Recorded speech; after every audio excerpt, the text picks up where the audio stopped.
আসলে বিরাট কঠিন বিষয়।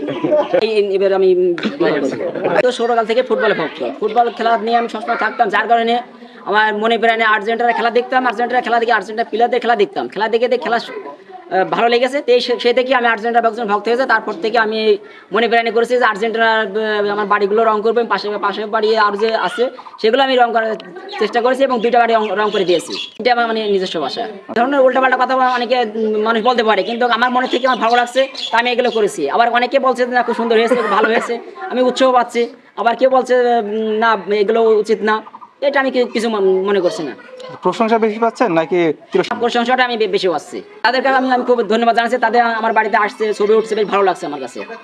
আগামীতে আরো পরিকল্পনা আছে, যে বলবে যে আমি আর্জেন্টিনা রং করবো তার বাড়ি আমি রং করে দিব।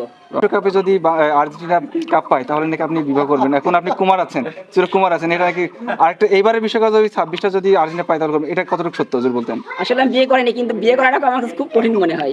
কেন কেন এই বিয়ে করাটা কঠিন? আসলে বিয়েটা কঠিন বিষয়।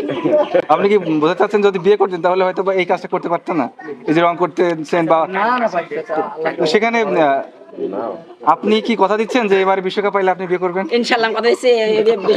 এই আশা তো গত বিশ্বকাপে দিয়েছিলেন, আমরা তো জানি। তাহলে তো আপনি হতাশ করলেন। না আমি ইনশাআল্লাহ এবার আমি